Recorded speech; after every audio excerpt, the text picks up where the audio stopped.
Have you ever wondered what would happen if you were buried alive? Well, today we're about to find out because shout out to Watch Data for making a video like this. It's a timeline of what would happen if you were buried alive. So let's check it out. All right, so 10 days before the mafia, oh my gosh, being buried alive has been used as an execution method by mafia groups. Hold on, I have nothing to do with mafias. So, I think I should be good. So if you're a mafia target, well, basically you're cooked. But let's just say if you were to be buried alive, one day before you get kidnapped, you don't remember much. Did someone spike my drink? It's all a blur. And then you realize what happened after 0 seconds. No, I'm alive. Oh gosh, you start panicking after 1 second.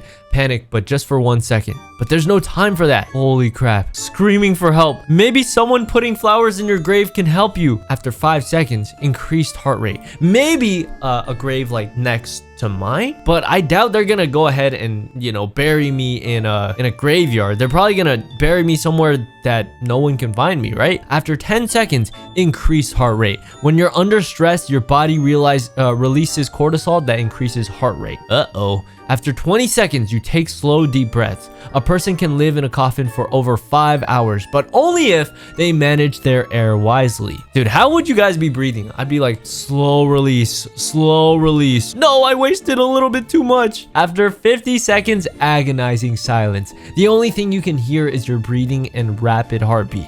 Creepy. Yo, have you guys ever seen those like isolation rooms? That's really scary to me. I don't know, I would want to try it one day, but it is pretty tempting and kind of scary at the same time. After 1 minute, you feel disoriented. Sensory deprivation can trick the human brain. After 1.5 minutes, you touch the walls. Feel them to be aware of the space and guide your brain. After 2 minutes, you take inventory. This is very important. Anything you have with you could be useful.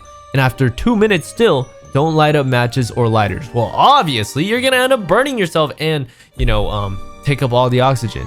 I know you would like to use some light, but this would use up your limited oxygen. Wait, but you can use like a flashlight, right? A tiny little flashlight if you have that. After 2.5 minutes, adrenaline rush. Blood adrenaline levels rise due to the stress hormone cortisol. After 3 minutes, check if you have phone and signal. If anyone's gonna be kidnapping you, I would hope, the kidnappers are smart enough to take everything from you before burying you. But I'm not siding with the bad guys, but I'm just saying. Being buried with cell phones was the second most popular request on a British poll. Yeah, but you don't have a choice. You're getting buried by the mafia.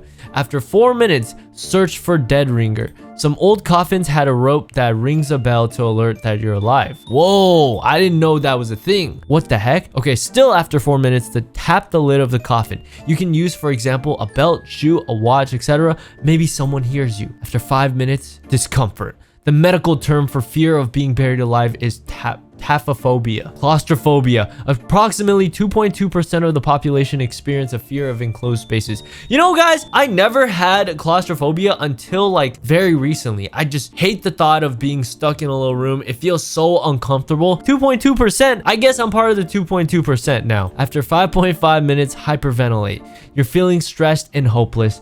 Activate your survival mode. And still 5.5 minutes in, you're sweating, caused by the stress and the heat of your body in a small and suffocating space. After 6 minutes, meditate. Close your eyes, take deep breaths, and everything is going to be okay. After 8 minutes, check the material of the coffin. If it's metal or similar, all you can do is continue to tap it and pray.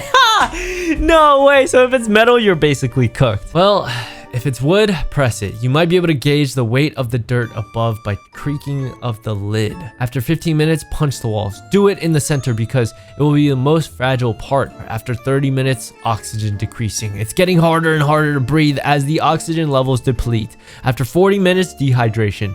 When you feel thirsty, it means the dehydration already started. No!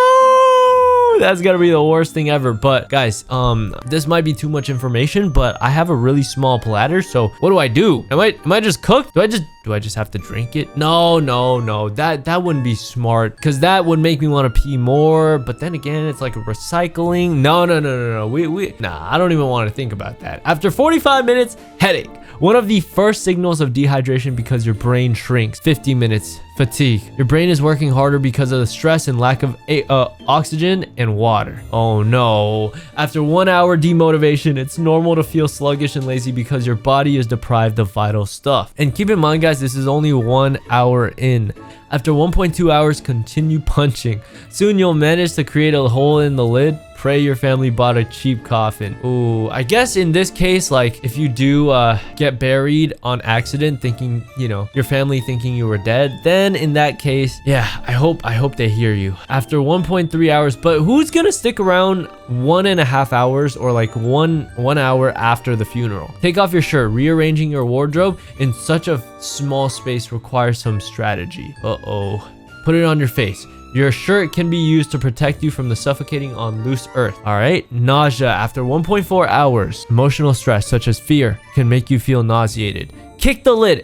Expert fighters can generate up to 9,000 newtons from kicking, about a ton of force. Try to escape 1.5 hours in. If it is a shallow grave, you may have a chance. Get ready to move fast. But wait, I've always seen people get buried like, you know when they say, oh, you get buried 6 feet deep? That's pretty freaking deep, dude. There's no way you're gonna be able to kick 6 feet of dirt above you. 1.6 hours in, break through the coffin. If it's a cheap wooden coffin, try to make a hole big enough for you to crawl out. Praise is in a deep grave. Oh yeah, exactly. In a deep grave, the pressure would be too much and you choke to death on dirt. That would suck. Pray it hasn't rained. Waterlogged soil can weigh up to 4 times as much as dry soil. If it's rained, say goodbye. No, I'd rather have just died in the coffin.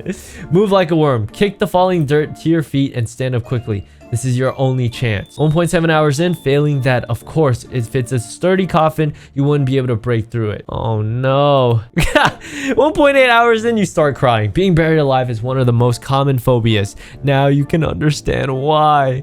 1.8 hours in, you can accept death. At this point, you know there is no escaping. You accept this as your grave. 2 hours in, acidic blood.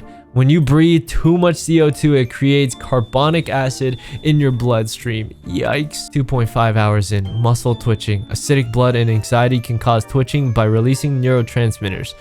This is what I was saying 40 minutes in, guys. This is a normal person's bladder. Mine, I would need it by 40 minutes in. Drink urine. The dehydration is so bad. Would you do this in a survival situation? Honestly, I would. I thought I had already accepted my death. After 4 hours, unconscious. As the oxygen depletes, you would slowly drift out of consciousness. That's so sad. 4.5 hours in, hypoxic convulsions.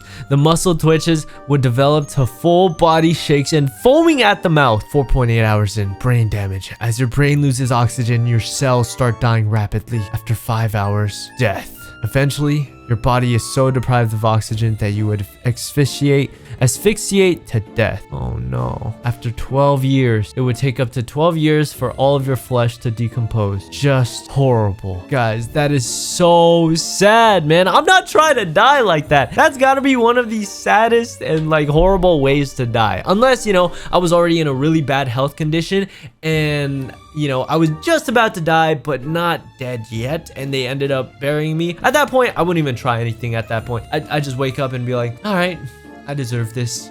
Good night. Maybe I might panic a little bit, but at that point, can you really do anything? Your body's already so weak, you just have to accept it. But man, this is such a scary scenario that I would not wish on my worst enemies. Not that I have any, but I wouldn't want to wish that on anyone at all. That sounds so scary. But thanks for watching, guys. If you guys want to see more videos like this, more timeline videos like this, let me know down below in the comments. But other than that, I'll see you guys in the next video. All right, peace.